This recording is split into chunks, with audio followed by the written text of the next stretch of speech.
Good evening, everybody, and welcome. I got a few too many buttons to push. It's great to have you tonight. And welcome back to our Purina Masterclass Series. This is our second of the year for this year of 2025.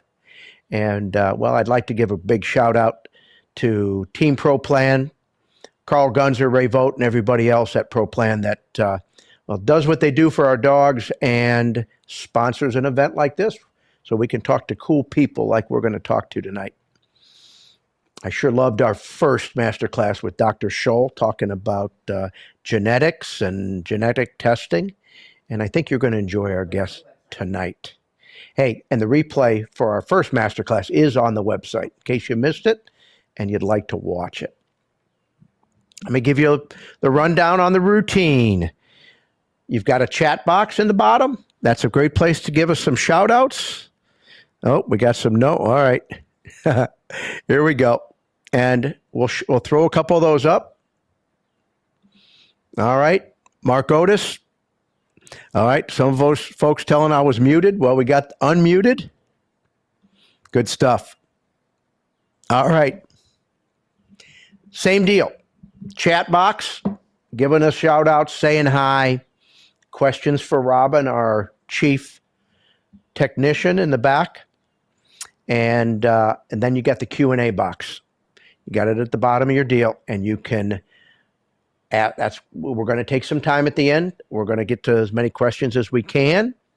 And our guest tonight, I'm sure, is happy to give you some feedback. And so Q&A box, that's where you're going to want to put your questions. I'll pop the questions up on the screen and read them out, and our guest will answer them. So speaking of our guest, well, you saw the banner. Amelia Baxter. Cool story. I know you're going to enjoy this. Professional Spaniel trainer. And the first thing I'm going to tell you is Amelia won the Hogan Award for last year. The Hogan Award in the world of Spaniels, Springer Spaniels, is awarded to the top professional handler. And then that's something. I mean, that's quite an award, is it not? It is the most points accumulated in the year between both nationals. The award is named after Martin Hogan. Martin Hogan is in the Springer Spaniel Hall of Fame and the Retriever Hall of Fame. So that is a huge honor. I mean, take it from a person that ran professionally in retriever trials. Being the top professional, that's amazing.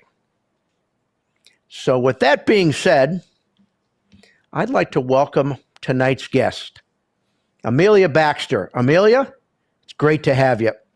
Hi, I'm excited to be here. Well, I'm excited to have you here. And super cool. Tell me about the Hogan Award.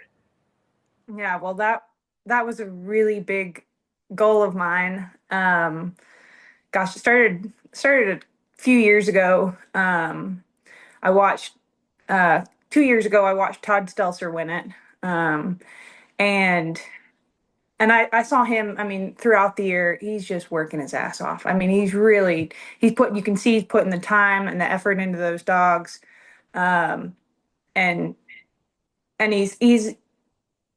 he's great to the community. I mean, he's really building people up, and he's doing a great job with his dogs. And it was just something that I kind of aspired to do. And so last year I put in the effort and the time and the miles, right? Because it's a lot of it's a lot of traveling. I mean, I went out to the East Coast. I had never done that before, and I ran a bunch of dogs out there, and both cockers and springers. But the Hogan was for the springers, and I was really grateful to have had some good judges and good dog work last year. So it worked out pretty well. So how many field trials would you typically run in a year? Oh my gosh, I don't know that answer. A lot. I don't know. Last year, would you say more or less than 20? Oh, more. Yeah, definitely. More than 20. Yeah. Okay. Yeah. Yeah, I can't, So, I don't know. I can't tell you. well, what a question I'm going to ask you because I'm super curious because I'm, that, I mean, me especially appreciates being the top professional because that's really something. Yeah. How many years have you been running open all age stakes with a full crew of open dogs? I mean, give me a ballpark. Yeah, so I turned pro in 21, January 21. And that's when I But you, started taking clients. But my own dogs, my first open dog, gosh, she's gonna be 9 at the end of the year. So I started running her in the all age at 2 years old. but So so what I want to ask you, like, so your first year as a professional, did you have a crew of open dogs immediately, or when did you feel you had a string of dogs, we would call them? gosh, I think 22, I had a bunch of young dogs. And so, and I don't have an issue. I'm going to run them. They're going to have experience. If they're not running at a trial how I want them to, I'll pick them up, right? But it's still to an extent, it's still kind of training. But I mean, uh, competitively 23, uh, 23 to Amelia, start do you doing realize how amazing that sounds it. to be like, all right, you won it in 24? Yeah. Yeah. That's your second year of running a string of open dogs in your high point a professional handler. That doesn't happen in most worlds, I'll tell you right now. Yeah. I mean, you'd be lucky to have it in a 20-year career, let alone. So it's obvious that you've got a talent, a knack, and a passion for this. And congratulations, by the way. Thank That's you. quite an honor. Thanks. Yeah, thanks so much. My good Yeah. friend Dean Ranke made sure I knew that. I mean, because you didn't brag about it. And Dean said, well, you need to tell everybody. And I'm glad he did. And he gave me a little of the No, history of the Dean. Hogan Award. Yeah, that's really neat. Good. Well, that's when you're recognized by your peers like that, that's something Yeah. special. Yeah, definitely. So we had a great conversation the other night. And I asked you some questions. I met you for the first time in December at the Springer Amateur National. I was there on behalf of Purina. And but we had a conversation the other day, and I wanted to know a little bit more about your story. And the bio that we sent out tells us that you were born in Scotland. Hmm. And, I'm super intrigued. First of all, when you tell me you're 2 years into running professionally and you're high point dog, all right. High point, not a high point dog, high point handler. Hmm. But you told me the story. Your family didn't hunt. No, And really, so you didn't grow up in a hunting culture. You'd think of somebody like yourself that your father probably did it and you grew up with it, but that's not how this happened.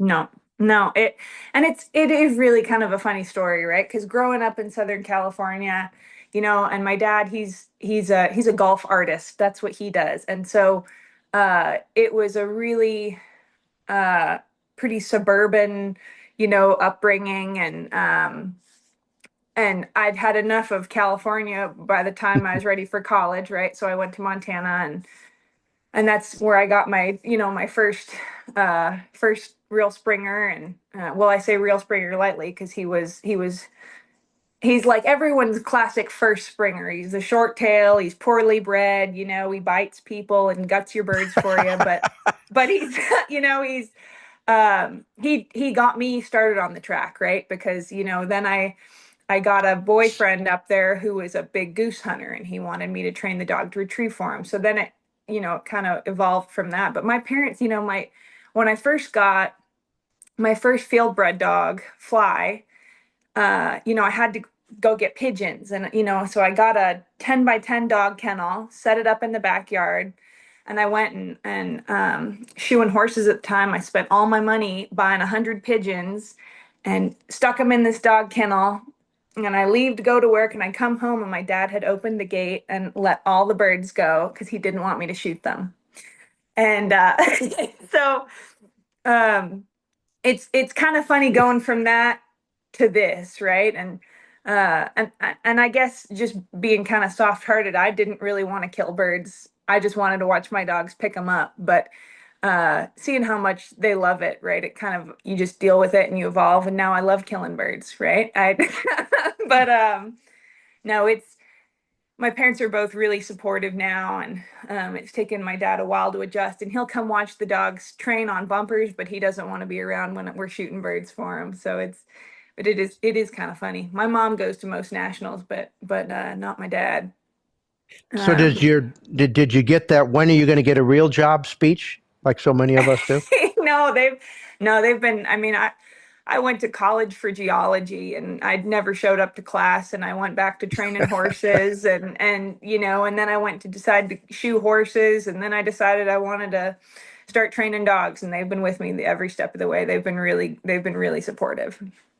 Hmm. So you're in Montana, you're in Bozeman, Montana Yeah, State, you said, yeah. and now you're in Texas. Did you and well, tell us about you and you trained. You told me you trained horses professionally for 6 years. Yeah. I grew up with horses, gosh, since we moved over from the UK to the States. My mom and dad had me, going to do riding lessons every day, and I did dressage and hunters over fences, and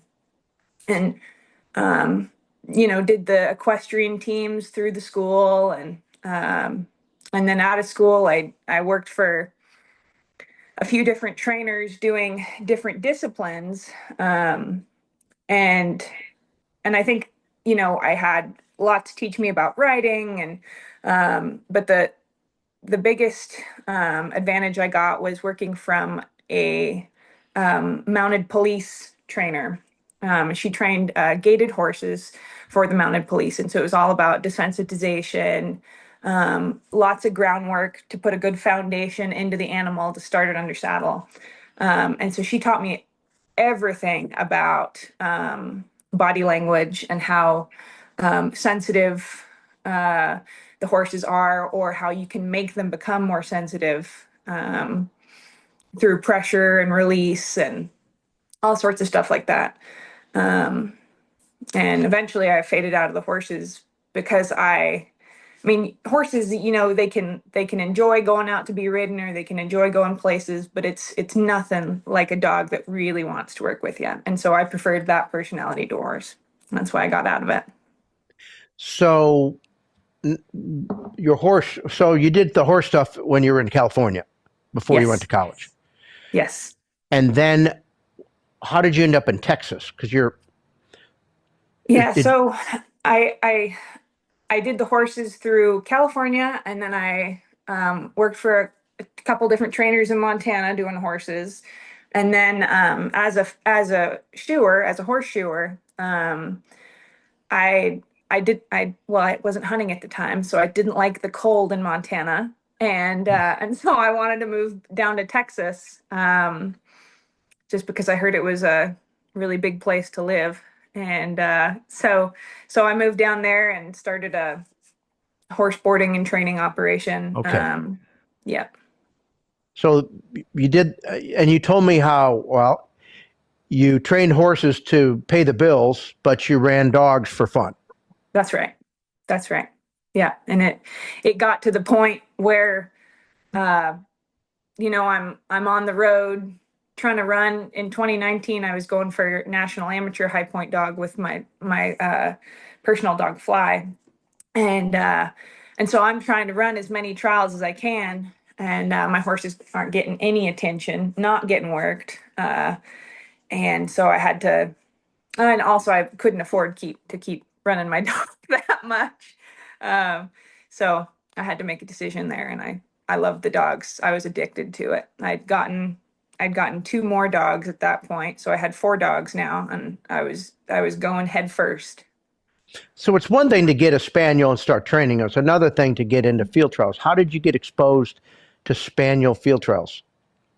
So that's a good question. I love that question. My my backyard bred short tail.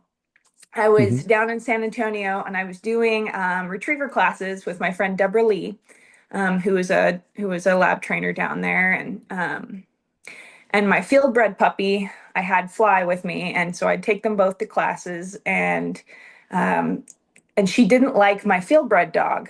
And so she just make fun of me all the time with the dog and the way it looked. And and so I just Googled Spaniel clubs near me, and Hmm. Dave Flint and the Heart of Texas Spaniel Club in Martindale, Texas. They did a every week club, and so I drove out to them, and at the time I showed up with my two dogs, and they told me they looked at my short tail and they said, "Well, I'm sorry, but this dog's shit. This one here. But this field bred dog, this is a nice dog." And I took big offense to that. I didn't like that at all, but they were right. And they were right. And I watched Dave's dog run that day in training. He had a dog called Rhodey. He was a field champion. He died way too early. But I saw that dog run and I thought that's what it should look like. And from watching that dog run, I was hooked. I showed up every weekend to train with my group of old guys, and I love them all. And they're a huge part of where I'm at now. Huge part in getting me started in all this. No, that's a great story.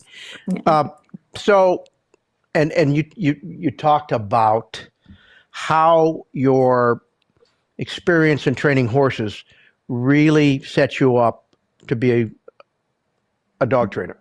Yeah. Can you expand upon that a little bit for me? Well, so yeah, so um, field trialing, it's kind of a fluid. It's you're going for a walk, right?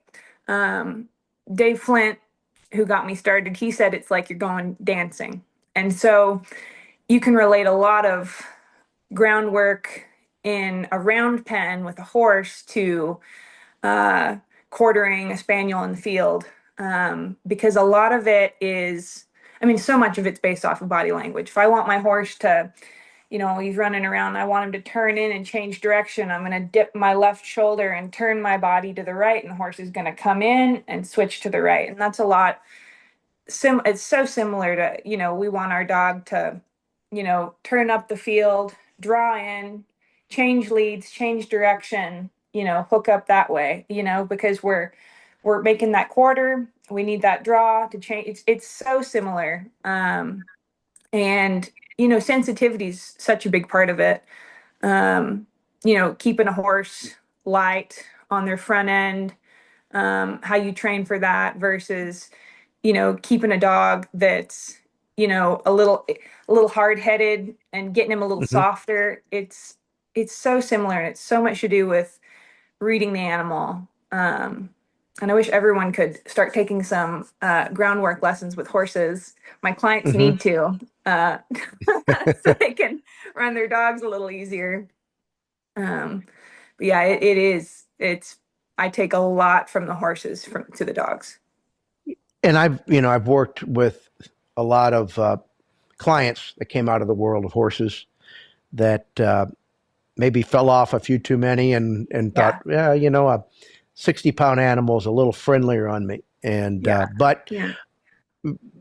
a number of them, once they started to translate their talent and insight into training horses and transferred it to dogs, is when they started to click. And that's what I hear you say. Mhm. Because Yeah, it's, definitely.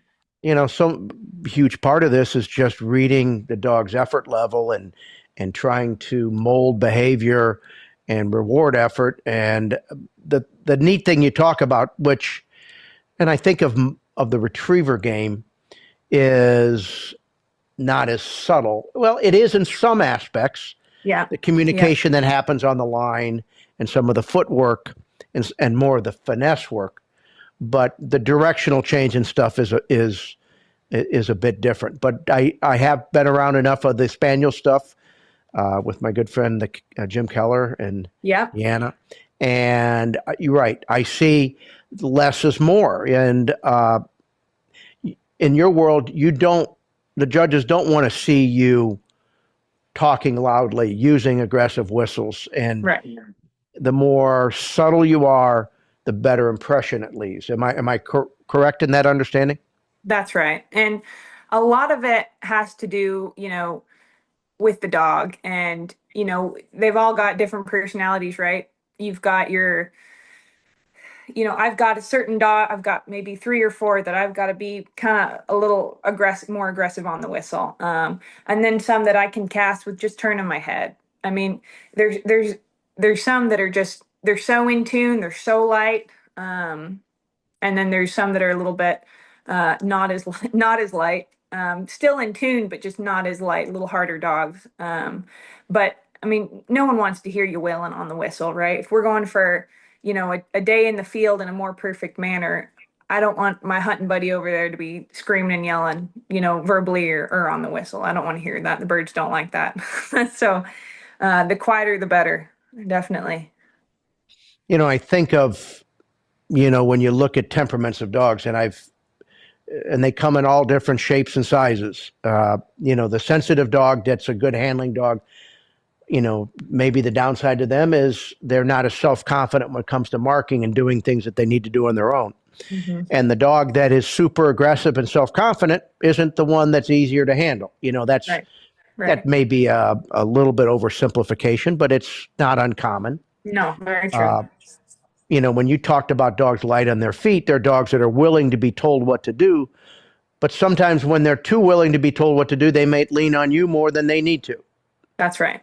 Yeah. Um, and so there's the real art of this. What do you think everybody has a type of dog, a temperament that they think their personality excels with best. Tell me what type of dog is right down Amelia's strike zone? Oh no.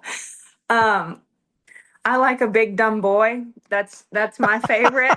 uh, no, I like them all. I really I think the easiest dogs, you know, are the ones that are going to be uh, they want to do whatever you want to do, right? Um, they're not thinking a ton. Hmm. They're ready for you to take the reins. They're comfortable with that.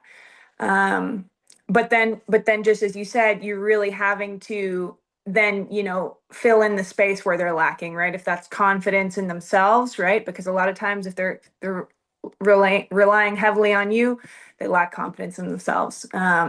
And vice versa, right? So I do like I do like a smart dog because that's always kind of a challenge, right? And they have their strong suits in the field as well. But personally, I like Hank is probably my all-time favorite dog, and he doesn't think all that much. He just he just does. He's just a good boy. He does his stuff. But on the other hand, I love my other dog, and she doesn't she thinks way too much, and she doesn't care what I think, and they both work Hmm. really well. So you're just having to train the dog in front of you, and I really love them all. Uh, Well, as a professional, obviously that's critical. As an yes, amateur, you can keep dogs that you like that match your personality. yeah, But it's unfortunate though because like I said, all they come in all different shapes, colors, and sizes.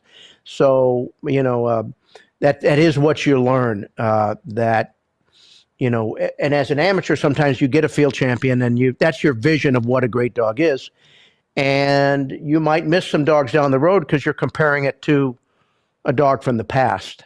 oh yeah, Uh, oh and I yeah, love what you said when you said a big dumb boy, and I just immediately I smiled because, well, I think of talking to clients, and they're asking, "Well, tell me about my dog," and if you said, "Well, he's not real smart," right away they're going to go like they think you don't like him, oh yeah, and yeah, and I would say, all right, let me word that differently, and I can think of three or four like really good dogs, dog Hall of Fame dogs that I was around that and I didn't say they weren't smart, but they were simple minded. Maybe they were smart. They just didn't worry about. But yes, you didn't have to. There were no ulterior motives. They wanted a bird. They wanted to have fun. So if you can, just it was. I would say they were uncomplicated. And as long as they had a willing temperament and some talent and desire, well, what's not to like, right? That's what you're that's telling me. right, that's right, That's yeah, cool. That yeah. is cool. And one of them was a yellow male named Cappy, and he in our world, he got 200 all age points, and Wow. that's thin air, you know. So That's Cappy neat. was, and he fell for it. I mean, he was a gullible. I mean, if you wanted to kind of set him up for a trick at 8 years of age and he'd run every national, he'd fall for it just like he did I before. And if you love needed to that. kind of get a correction to change his state of mind going into an event, Cappy He's he all fell for the there. same old joke every time, and you'd have to laugh. But boy, on Oh, the I love weekends, he that. was tough to beat. Well, that's I love fun. that. That is a great story. So I love you talking about your horse connection and how that has helped you launch. Because and I've been doing professionally training for over 40 years, and I'm thinking, well, how did you? I mean, you excelled to a high level in a hurry, and so that's amazing. So what I do love, you talked about your versatility as a trainer, how you tailor to the individual. Tell us a little bit more about how you evolved. You talked about originally you were uh, you used the e-collar, you went through a strict program, you had more of a cookie cutter approach, and then it evolved to something different. Yeah, I mean, starting with that lab trainer with my two original dogs, it was okay. Well, I'm gonna go ahead and I'm gonna force fetch, force to pal, double T, all the whole strict regime there, and I'm just gonna put all the dogs through that idea. And then I went up and spent some time up with Dan Murray in North Dakota, and he doesn't use a collar at all, right? And so I thought, well, I like this. This is really neat. This is a no pressure, thing here. Well, I can do this with all my dogs, right? And so I tried doing that with all my dogs. And well, this dog doesn't like it, and this dog doesn't like it. And so then I had to just sit down and I think, well, why do I need to have a strict program for every single one of my dogs when they're all unique, just like the horses were in training? I need to be able to tailor to those dogs. So some dogs get the whole collar program, and some of them have never seen a collar in their life. And I've got field champions out of both. And it for me, it depends on their sensitivity levels, their Mm-hmm. personality, their their willingness, right, to give effort, um, and then how much effort. Are they going to give me the whole reins? You drive me wherever, or am I really going to have to kind of get after him a little bit? And even if I do, right, I can still make that dog. If he's not really wanting that whole force on him, then I can still tailor that little program to suit his needs. But I don't believe that I'm just going to put every dog into this is the way we're going to do it, and that's it, because I just feel like they're not going to. I think you could do it, but I don't believe that they're going to be able to blossom as So as when do quickly you? or as positively as they could. I've got lots of questions. So when do you like draw that conclusion? I mean, so give me an age. Like you're going to get Okay. these young dogs in at roughly how old?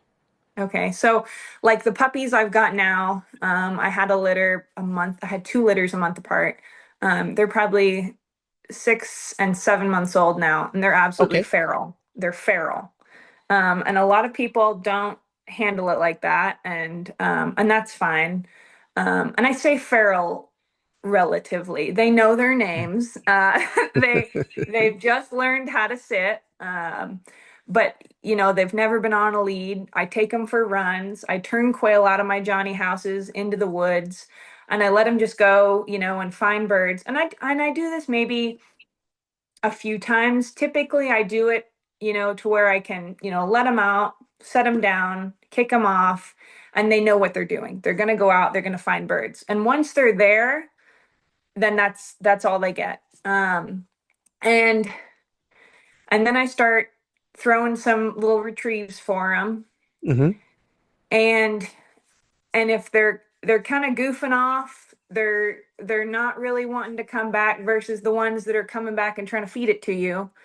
Um, and the ones that on the walk, they find their birds and they come back and they're ready to do the next thing with you versus the ones that you have to go and catch. Mm-hmm. Okay. Though that kind Okay. of tells me what I want to know. Okay. Yeah. But if I start doing some, I get a client dog in Okay. that, is a year old or something, and they know their name, and I start trying to do a little basic obedience, kind of just the amount of effort I'm going to get. That kind of lets me know what I kind of want to do with them. Now, have you found, because I can think of some dogs that were sensitive, but accepted e-collar corrections better than a physical correction, like Yeah. if you shook them up a little bit or something like Yeah. that. And sometimes, and it because it wasn't as personal, maybe. And if you Right. found the right level, they actually thrived more under that than they would more conventional type training. Yeah. Yeah, definitely. Like Cheater's a great example of that. He without a collar, he'd act like a coyote if you tried to catch him, right? If he knew that he did the wrong thing, you wouldn't be able to get him, right? But with a collar, he's responsible. He knows, I'm not going to ask him something that he doesn't know and then correct him for it. He knows what I'm asking. He's going to get that correction if he needs it, or that tap on the shoulder, that pushes him, or whatever it is. But he does not deal with a physical correction well. Versus like Elvis, I can go over and look at him in the wrong way, and that's enough for him. I don't need to touch that dog, right? But he's also never had a collar on. There's a real difference there. And so you can see that pretty early on in training as well. In the dog's life, you can see that personality come out, and that helps me decide what I'm going to do with them and how I'm going to start them. So I totally understand when you talk, an e-collar program that would basics program that would use a double T, which would be very retriever style. Yeah. Uh, the dogs you're not using the collar with, are you putting them through a similar program just without the collar, or is the whole routine totally different? Um, it depends on the dog. And it really depends. I'd like to get them all to that point. So I was actually kind of doing some of that stuff today. And it was funny because I was having a couple problems with one of my young dogs. Hmm. And so my boyfriend challenged me to put him through a double T. Okay.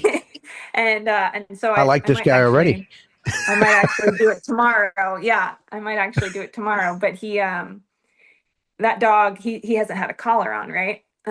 But he's got the foundations to start to do that. But he would be technically quite a bit farther behind than the dogs that have been force fetch e-collar trained. But I eventually will get them. I would like to get them all there. So, but I mean, as far as everything else goes, I mean, the dogs, they take a line, they take all my Okay. casts, Okay. remote sitting, all of it. Yeah. Well, that was my next question. You still got to be able to stop on a whistle and change and take a hand signal and Yes. cast. I mean, Yeah. I know it's not necessarily sophisticated casting, but it It is. requires Yeah. control. Yeah. And always the challenge is, all right, how do you, if the dog says, no, I'm not going to sit today, um, is it just a verbal scolding? Do you just, go up and give them a little spanking, or what? You think of like, and the one thing about the e-collar isn't so much because it's necessarily any harsher. It's just It's the instant. ability to time Yeah. a uh, uh, a stimulus or time a reinforcement exactly at the right time, and that's hard to do otherwise. Right. So with my no collar dogs, I'm a lot more verbal with them Okay. than I don't talk to my collar dogs at all. My no collar dogs, Okay. I'm quick with verbal praise. And I'm quick with a correction, verbal correction. And most of Okay. the time with those dogs, a verbal correction's plenty. Um, Makes and if I have to go out and, grab them a little bit, that's gonna be a big correction for them. But it's most of the time you're walking towards them. They know they screwed up, right? So, uh, yeah, again, it just depends on the dog. But most okay. of the no collar dogs are pretty sensitive. do they call it tennis shoe trainers in your world? No, I don't know. What is that? I haven't heard that. That's when you didn't have a collar and you had to have running shoes on or Oh, well, yeah, yeah. run out in the field. You're sprinting after him. Yeah. Well, we were skinnier then, and when Yeah. we had to do that, Yeah. and you had to walk. You didn't have four wheelers. You didn't have all that, and you'd No. have to go run out in the field. So we we didn't do things as long then, but we called them. Oh yeah, we're tennis shoe trainers, and that's when you had to kind of run out there and do stuff. It's been a minute since I've sprinted after one, but I've definitely done it. Yeah. Well, we all have. Yeah. So I mean, it's I watched when I worked with Jim a little bit and listened to Jerry Cascio and good friends Yeah. like that talk about the world of springers and talk with Todd Agnew a little bit, who's a Hmm. super nice guy, and enjoyed speaking with him. There really is um, you're trying to find that balance. The perception of retriever trials is that the dogs are robotic, and there are some highly controlled things they do, but they have to be free thinkers, and the natural ability thing is crucial. There is some different trains of thought or different almost camps or philosophies on dogs that are more controlled versus dogs that are extremely loose. Where do you see that going in your game? And I mean, I can remember when I happened to be a part of the revolution when e-collars became popular, and they were one intensity, and they were archaic, and they've evolved from there. But everybody became infatuated with the amount of control, and then the style of the dog suffered, and that has changed. Today, you can't tell. I mean, the dogs, they run in a much different way than they did at that Yeah. point, and we became better and smarter how to promote free thinking dogs that were under control. But there is kind of some trains of thought that people resist the whole idea of a more structured training program, and again, you're being flexible on both sides. But where do you see the sport going? Gosh, that is such a good question. I mean, the element of control in our sport, uh, it's mainly pattern based and keeping the dogs in range, right?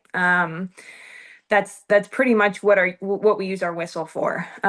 Because the dog should be steady whether you're blowing a sit whistle or not, right? That's their Right. responsibility. Everyone blows it, but that's the dog's responsibility. But continually throughout the run, you're managing the pattern.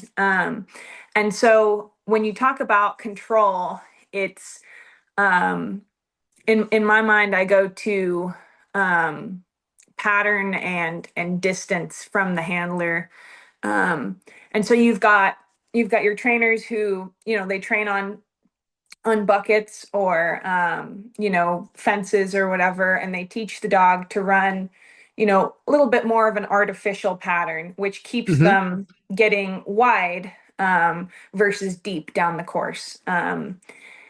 I it helps their amateurs have better control over their dog, um, as well as keeping control. You're building that muscle memory into Right. them, and so that keeps them staying in as you go down the field. I don't train that way.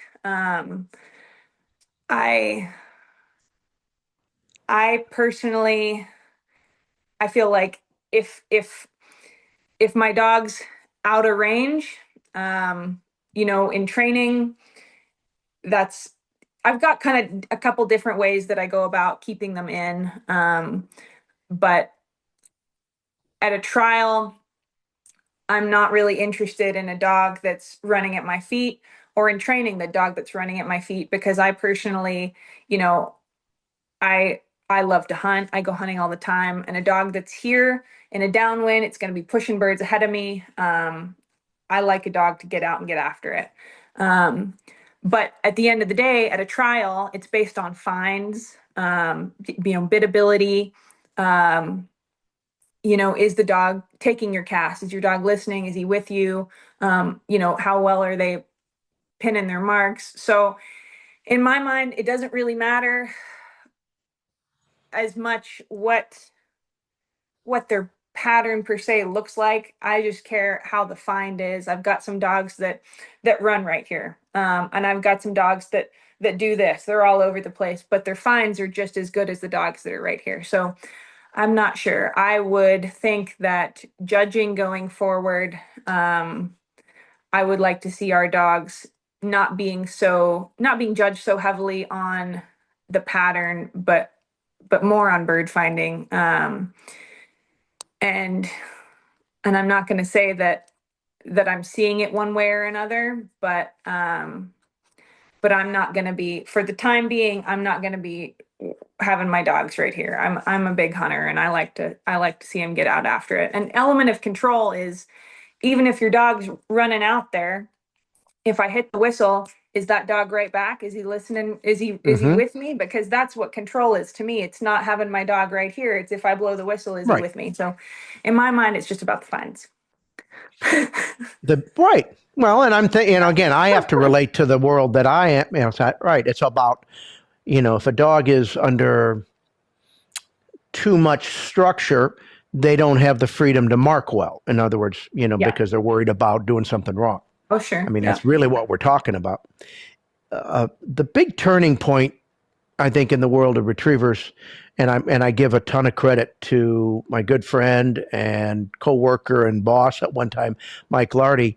Um, I watched him find a way to teach dogs or promote dogs to do extremely disciplined behavior and not act like they're being disciplined, act like it's their idea. Yeah. Doing a hard water blind at a distance and casting off of a point or getting into the water takes a tremendous amount of control. Oh, I'm But sure. we're able to get to the point where dogs launched into the water like they were going for a live bird and do disciplined things and do it in a way that you would never think these dogs did it out of anything other than what they wanted to do. And that Yeah. was the beauty and art and evolution that really the retriever game has gotten to. You don't really see dogs that aren't stylish like you used to. And Hmm. it really is a beautiful thing. And so it's cool. And that's just my That is perception. cool. And I'm sure I can, it'll be fun for me because I get a chance to be working with Purina some and getting to see some of you folks and seeing Jim and Yeah. watch how the Springer world and mentality has evolved. Because one of my uh, earliest clients, I would call him a close Fred Musoni, Mhm. who really he was in the world of retrievers. And he's, his wonderful dog, that High Point I don't know if she's still High Point all age dog ever, but pretty spectacular. Yeah. And Fred had really talked the language. So it was Fred that really kind of brought me into the world of Springers and introduced me. And it's been fun to talk about that. That's So so neat. that's really neat. And it's exciting. And you're the person. I mean, you're the age that's going to take it to the next level. That's really what it's going to be. I mean, this is a dynamic thing, and there's going to be smarter, better, more efficient ways to get dogs to do more amazing things and do them in the way you envision, and thinking outside the box and being open-minded like you have been when how you described, and willing to adapt. Well, that's what it's going to take, and I'm excited for how that might look. Yeah. Yeah. So the last thing I want to talk about, because we talked about, and I have to admit, the first thing I see this picture of Amelia Baxter and I hear about this and I'm going like, well, this is not your typical professional dog trainer. You're a young woman, and I think like, wow, this is interesting. And so the first thing I said when I talked to you, I wanted you to share your thoughts on the challenges and some of the things about being a woman as a professional and just in a competitive sport, because let's face it, the retriever world and I'm sure in your game there's a lot of very self-confident males that that maybe don't accept that very well, and that they're good and they're winners, but maybe they're not as open-minded to this. And I could see how that might have been a challenge for you. Yeah. Yeah, it was funny, right? I mean, starting out, I mean, I started when I was 20. And you know, 20 years old, 21, you're going through your party phase. And so yeah, I'd show up to my club training, you know, looking a little rough from the night before, but I'd be there and I'd show up and um but it turned into kind of like an image that I was making for myself as far as like, well, you know, showing up to a field trial, I got to be turned out. So I'd have a full face of makeup on. I'd curl my hair at 4 in the morning, you know, to make sure that I'd get to a trial and I'd look the part to go and run my dogs like that. In my mind, made a bit of difference. Um, but then you're getting the comments because I mean, just like you said, it's full of I mean, older white males and and so you know, I'm getting comments, you know. I mean some pretty rough ones. But my personality, I've always been kind of like that's always kind of entertained me, right? Like I'll throw it back at you, you know. If you want to be vulgar, I'll be a little bit worse, right? And so I kind of was able to hold that personality to where I didn't let the well, you only won that trial because of your tight pants. I didn't let those comments affect me because, you know, I kind of made it, well, yeah, I play along with it. Um, and up until, gosh, I don't know, last year, uh, I got a little tired of it. I got a little tired of it to where, you know, now I don't know the last time that I have worn makeup at a trial. I show up in my bibs all the time now. Todd Agnew will and Christina will think that I am atrocious for doing that. But that's just, you know, at this point, it's not about that. So um, I the comments have been over the years have been kind of fueled me, right? Because it's not about how I look, and it's not about what I'm saying. It's about my dogs and what they look like, and what they're doing. So I've had enough of it, to be honest with you. But Well, you know, I bravo. I mean, yeah yeah. But you know, as far as like I mean, because I've had a lot of other women approach me, and like I did a seminar up at the Kellers up in Maine last year. It was an all women seminar, and you know, to be honest, I wasn't so sure that I wanted to do it because I've always been more comfortable with the guys and the joking around. And until I went and did that, I realized that no, I wasn't. I was not actually that comfortable with those jokes. Like I pretended to myself that I was. And seeing all the women there and how much they loved their dogs and how comfortable they were in their own skin, even if they were uncomfortable running their dogs, made me feel like, you know, they're uncomfortable showing up to a trial to be judged by all these guys when they don't need to be. You know, they just need to focus on their dog and what their dog's doing, and they can go out and beat these guys making the comments about them. Uh, well, that's so great. that's I'll tell kind you. of, Well, one of the biggest reasons I wanted you to be on is to be an inspiration to people that want to not necessarily be a professional, but to do just what you described. And you know, immediately I'm thinking, all right, she's she's resilient. You know, because I would think it would have been very easy to get discouraged and say, I've had enough of this. I'm going to go do something else. Mhm. But if anything, like many great athletes, maybe some of the criticism is what inspired you to work harder. That's exactly right. That's what It I was, see. yeah, fuel to the fire, definitely. Yeah. And you know, and in these dog sports, you're going to fail more than you're going to succeed. Oh So yeah. it takes a mental toughness. It takes a resiliency. It takes a don't give up attitude. And so maybe some of those things. Well, I'm not going to say maybe. I know some of those things that you went through is what made you successful and is going to continue to make you successful. So Yeah. that's Thanks. awesome. All right, Robin showed me we have 8:50 ish, and I know we got some questions. So thank you. And Yeah, that are was you fun. ready for some of that? Yeah, let's do it. Okay, so let me take a look here because I had some come in early, and I've got to find. Okay, okay, all right. Let me grab this one. Okay, so I think some of these you've answered. The one about adjusting your training program. So let me go past that. And you talked about what started you in the Spaniel world. Okay. Um, you talked, okay, another one came in. Well, here it is. You talked about what did you learn with horses that transferred to the dogs. You certainly covered that.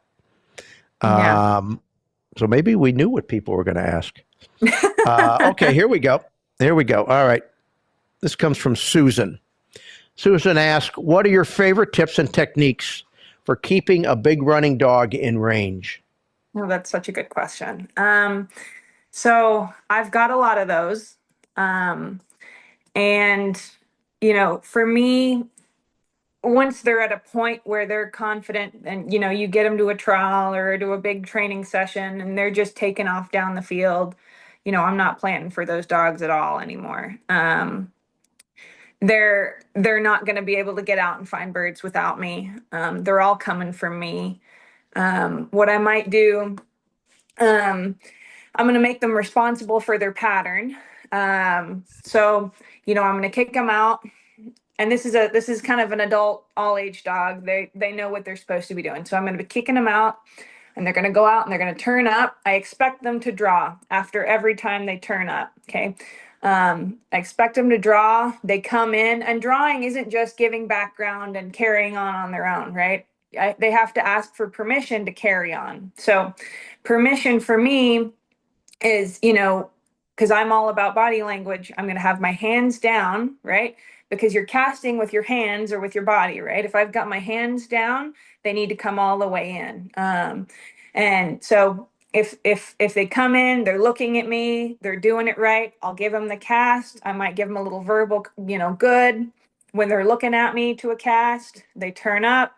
And I can stand right here. I don't need to go marching down the field. I can do all my training where I set up. And if they're right here and they're rolling and they're looking good, I'm going to stop them after they turn up on a cast. After they turn up and they make their hook, I'm going to stop them on the whistle. I'm going to praise them. I'm going to walk over. I'm going to put a bird in and allow them to flush it. So I'm working on my pattern there. I'm working on, I've got my pattern, I've got my cooperation, and then I get a steady drill out of it. So that's what I like to do for that. So, not everybody in our audience is going to understand some of the language. Right. So, can you describe that just a little bit? You talk about a cast. In other words, the dogs are quartering That's right. through the field, That's right. and when they break away from you to go down the course, drawing them is bringing them back towards you. That's right. That's right. Is Yeah. there a better So way to explain that? yeah, we've got them. I mean, you picture a figure eight, right? That's their natural quartering pattern. And so we want them to turn up, each cast, because turning back is double covering ground most of the time.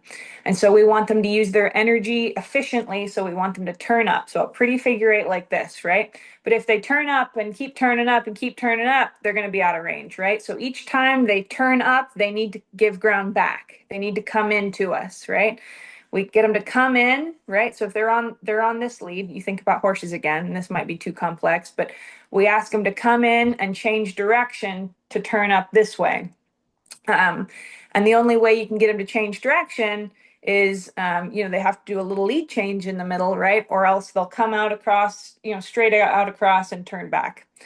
And this is sounding a lot more complicated than what I was thinking, but um, you get them to draw in, which is the goal of this drill, right? Because if your dog's getting bigger, they're not drawing to you. So you get them to draw in and you cast them out again, right? So they go out for their next loop. And if you can stop them on the whistle, you stop them and you praise them for all of that effort. They came in, they turned up, they took that nice cast up. They didn't back cast, which is turning back. They took the nice cast up. You sat them down. They sat, which is a positive on the whistle.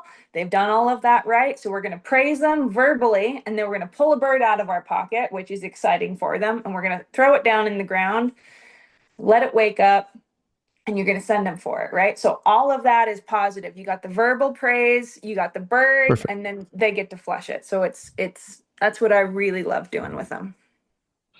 Well, you're going to get some cool. You're going to like some of these. I'm going to pop up here. How about that? Oh no. All right. Pretty cool, huh? Sweet Lisa and Pip. All right. No, And Steve. you're all right. You're getting some great stuff. All right. We do have a couple more questions, but I wanted to give you some positive reinforcement there. So uh, that's good. All right. Here's a question. Would you have the gunners roll in birds for you on the big running dogs? No, I don't. I see a lot of that. I don't like doing that because you need to be the most important thing to the dog out there, right? And you're going to be hard pressed to rival birds. And so if your guns have the birds, it takes the meaning away from you, right? So I just carry all the birds myself. If I've got a young dog that I might, I've got a bird fly off or whatever before I get there, I might have a gun sneak one in for me, but it's rare that I do that. Okay. Very good. All right. So I know Mr. Russ Patton. So he asked, do you ever start your dogs on a check to initially start the distance of their quartering pattern and how to draw back in? Um, that's a good question. No, I don't. Um, so like I said, with my young dogs, I let them go and find birds in the woods, right? And so when I let them do that, I'll go for a walk with them, but they're all over the place. I mean, and they're chasing, they're however many yards away from me, and I just let them do that, right? After I let them do that, and I'm at the point where I want to start to shoot birds over them, I take them into more of a flat controlled field, and and so they're going to be a little bit more uncomfortable coming to that stage. They're not going to be as confident because it's not in the woods like they're used to. But um, at that instance, right, there's a good instance where I might have guns roll birds in, but most of the time I would just plant for that because I don't expect my dog to be getting out there ripping at such a young age. And even if they are, then I'm not going to plant, right? When he's way out there, doing his own thing, then I'll sneak a bird in pretty close to me, right? So eventually when he does come back, because I don't need to, he's out there on his own, he's not finding birds, he's going to come back eventually. And when he does, he finds a bird close to me, he's rewarded for that distance, instead of way the heck out there. So I don't normally use check cords for that stuff. Cool. Okay. Oh, I passed the question up. I'm going to pull it up. As a young, successful trainer, how did you learn how to train a dog? Who was your biggest mentor? Yeah, Dave Flint for sure. Dave taught me so much. I mean, the whole club, right? You go and you watch, people with their Boykins and their cockers and their labs and their poodles, and you learn what to do and what not to do just by watching people, mess around with their dogs, and it works or it doesn't. So, but yeah, Dave Flint was incredible for me. I love him. Okay. Well, I'm going to grab this one last question here because I promised you I wouldn't. You're on the road, you're running and training, and we're keeping you up late. And I want to thank you for being here. But Carter asks, how do you send a dog? How do you send in a dog if you're working with a pointer? My young cocker doesn't seem to want to go straight in, but rather will circle until she gets a Mm, scent. that's a question. So, in my mind, um, depends on how young the dog is, right? Most of the time, I don't recommend doing that, especially not with cockers. So I don't. I run a lot in tandem. I hunt a lot in tandem with pointing dogs, but it's going to be a finished dog for me. They're confident in their own flushing abilities. They've got a strong, hard driving flush. Cockers, depending on their breeding, can be genetically predisposed to a softer flush. And so pairing them with a pointing dog can instill those behaviors in it if the dog isn't confident in itself to go in and have a hard flush on its own. So the dog going in and circling to me is a form of a soft flush. So I would take away the pointer, like for that guy in particular, I'd take the pointer away altogether, for the time being until that dog, you give that puppy a lot of clip wings so it drives in and catches the bird, starts building the confidence that it can go in and snatch those birds out of the air on the ground. And then, you have that, you pair that with the command if that's the sole purpose of that dog. And then once he's confident doing that, then you can add the pointer back in. That's what I would recommend doing. Very cool. Hold on a second. Yeah. Okay. Robin had an alarm going off and she had her earphones on. I was trying to text her. All good. Amelia, thank you so much for being here. I've really enjoyed spending the evening talking to you. Your energy is awesome, and I see the picture of the banner with you smiling and your dog smiling. Just makes me smile. My good friend Arlie Reynolds said, "What job did you ever have where you could go to work with 20 of your best friends every day?" Oh man, yeah. Oh, that's a fact. That's super cool. So we got just a couple shout outs here. I'll throw up on the screen. All right. And a lot of thank yous. And Dave, great interview. Amelia, you killed it. You killed it. Thank you. Thank you so much. Best of luck to you. I look forward. I look forward. I guess I'm going to get to see you in June. Yes. At Mr. Keller's. We're going to do a little workshop up there, and I look forward to spending more time with you. And keep doing what you're doing. I couldn't agree more with the crowd, and you're a true inspiration to young and new people. So, thank you so much. Everybody, good night. Good night. Thank you for being here. We're going to have our next masterclass in June. Stay tuned for who's going to be our guest. And thank you, Purina. Thank you, everybody at home. And good night. And keep it going, everybody. Bye-bye.